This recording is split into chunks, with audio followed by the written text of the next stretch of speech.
Good day mga ma'am and sir. Welcome to my YouTube channel. This is my first video ever, so please support me guys. Click subscribe and notification bell to keep you updated. Thank you so much.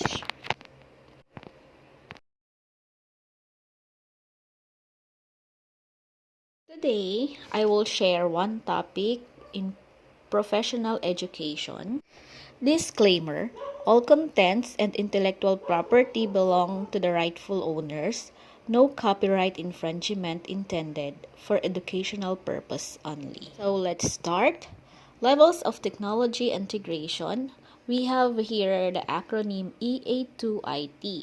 I just created this acronym para mas mabilis ko siyang matandaan.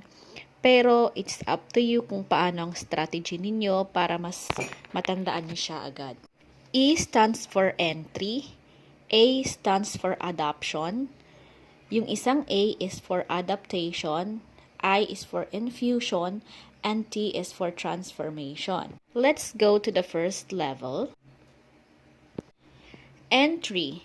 Teacher uses technology to deliver curriculum content to students. Dito sa first level, si teacher ang nag-i-introduce or gumagamit ng technology at ipinapakita niya sa learners how to use it. Learners only listen and watch the teacher. The next one is second level, which is adoption. Technology tools are used in conventional ways. Students' exposure to technology with limited task and procedural process. So dito, learners na ang gumagamit sa technology, but they have to follow the procedure na tinuro ng teacher. So meaning, learners needs to follow step by step kung ano lang yung tinuro sa kanila at they are not allowed to explore. Next is the third level, adaptation. The teachers still facilitates the technology used, but students are able to use the tool independently. Sa level na to, andun pa rin si teacher para mag-guide ang mga learners kung tama ba ang ginagawa nila.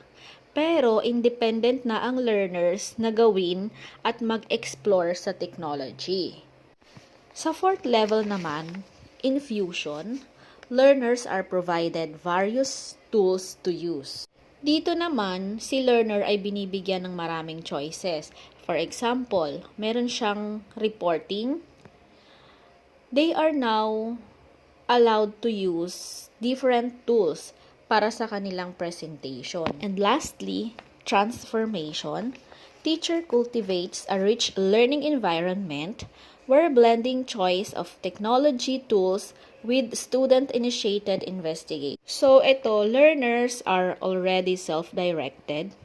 They are already expert to use different technology. Ito yung pinakamataas sa levels of technology integration. Dito naman tayo, magbigay naman tayo ng tips to pass the LET.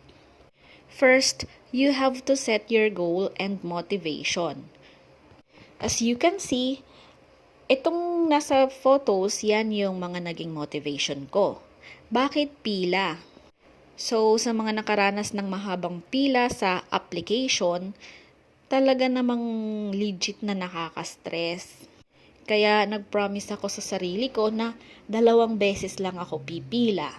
First is sa licensure exam application, and yung pangalawang pila ay para sa license card application.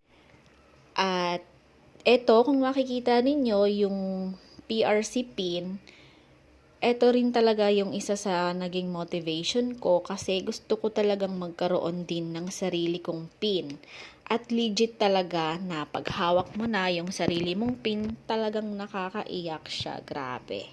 Actually, before, nag-download lang ako ng ganitong photo sa Google at ginawa ko siyang wallpaper sa cellphone ko. Kaya every time nabubuksan ko ang cellphone ko, lagi akong namomotivate kasi nakikita ko yung pin na yan. Ngayon, super happy kasi meron na talaga akong sarili kong pin. So, good luck sa inyo, future LPTs. Kaya nyo yan.